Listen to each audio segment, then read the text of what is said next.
SnowWhite and the 7 Dwarfs. Once upon a time, in a faraway kingdom surrounded by green forests and tall mountains, there lived a queen. She was a gentle woman with a kind heart. One cold winter's day, as snowflakes fell softly from the sky, the queen sat by her window sewing. The frame of the window was made of black ebony wood, and as she pricked her finger with the needle, 3 drops of blood fell onto the snow outside the sill. She looked at the bright red drops against the pure white snow and said softly to herself, "Oh, how I wish I could have a daughter as white as snow, as red as blood, and as black as ebony wood." Her wish was granted, for not long after, she gave birth to a beautiful baby girl. The child had skin as white as snow, lips as red as blood, and hair as black as ebony. The queen named her Snow White. Sadly, the queen did not live long after the birth, and the king later married another woman. The new queen was beautiful but proud and cruel. She had a magical mirror, and every day she would stand before it and ask, "Mirror, mirror on the wall, who is the fairest of them all?" The mirror always replied, "You, my queen, are fairest of all." This answer pleased the queen, for she loved no one but herself and could not bear the thought of anyone being more beautiful. Years passed, and Snow White grew into a kind and gentle young girl. She had the same beauty her mother had wished for: skin like snow, lips like roses, and hair like night. As she grew older, her beauty blossomed until even the queen's mirror could not deny it. One morning, when the queen asked her mirror the same question, it answered differently. "Queen, you are fair, it is true. But Snow White is fairer than you." The queen's heart burned with envy and anger.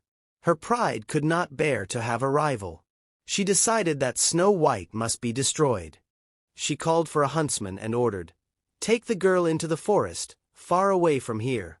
Kill her, and bring me back her heart as proof." The huntsman obeyed and led Snow White deep into the woods. But when he raised his knife, he looked into her innocent eyes and felt pity. "Dear child," he whispered, "I cannot harm you." "Run away, far into the forest. Never return to the castle, for the queen wishes you dead." Snow White, frightened but grateful, ran as fast as she could. The huntsman, to deceive the queen, killed a wild boar and brought its heart instead. The queen believed it was Snow White's heart and felt a cruel joy. Meanwhile, Snow White wandered through the dark woods. Strange sounds surrounded her, and glowing eyes of animals peeked from the shadows. She wept and trembled but pressed on until she came upon a tiny cottage. Curious and weary, she stepped inside. The little house was tidy but unusual. Everything was small: tiny chairs, a tiny table, and 7 little beds arranged neatly. On the table were 7 plates, 7 cups, and 7 spoons. Hungry, Snow White tasted a bit of bread and drank a sip of milk from each cup. Exhausted, she lay down across the 7 beds and fell fast asleep. That evening, the owners of the cottage returned. They were 7 dwarfs who worked in the mines in the mountains, digging for gold and precious gems. When they entered, they noticed something was different. "Who has been sitting in my chair?" asked one. "Who has eaten from my plate?" said another. "Who has drunk from my cup?" cried a third. Finally, when they reached their bedroom, they found Snow White sleeping peacefully across their little beds. "What a lovely child!" they whispered. When she awoke, she told them her story: how the queen wished her dead, how the huntsman spared her life, and how she had found their home. The dwarfs pitied her and offered her shelter. "If you will cook, clean, and keep the house tidy, you may stay here with us," they said. Grateful, Snow White agreed. She lived happily with the dwarfs, cooking their meals, keeping the cottage in order, and singing with a voice as sweet as birdsong. But in the castle, the queen once again asked her mirror, "Mirror, mirror on the wall, who is the fairest of them all?"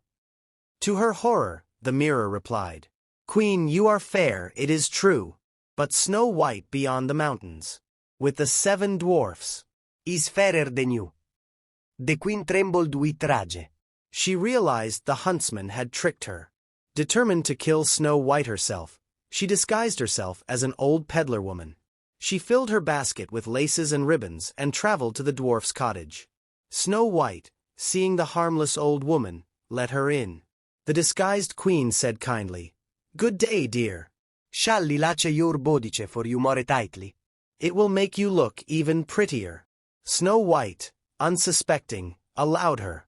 But the queen pulled the laces so tightly that Snow White could not breathe and fell to the ground, unconscious. When the dwarfs returned, they found her lying motionless. Shocked, they cut the laces at once, and she began to breathe again. She told them what had happened, and the dwarfs warned her, "Do not open the door to strangers when we are away." The queen returned to her castle, proud of her deed. She asked her mirror again, certain she was now the fairest. But once again, the mirror replied that Snow White still lived and was fairer. Furious, the queen disguised herself again, this time as a comb seller. She brought a poisoned comb. When she arrived at the cottage, Snow White hesitated but was tempted by the beautiful comb. The old woman placed it in her hair, and instantly Snow White collapsed. "Queen, you are fair, it is true. But the young queen is fairer than you." The queen's face turned pale with fear and fury. She went to the wedding, but when she saw that the bride was Snow White, her heart filled with dread. The king and prince knew her crimes, and she was punished for her wickedness, never to harm anyone again. Snow White and the prince lived happily ever after, with kindness and love ruling their days. The dwarfs often visited, and the kingdom rejoiced in peace and joy.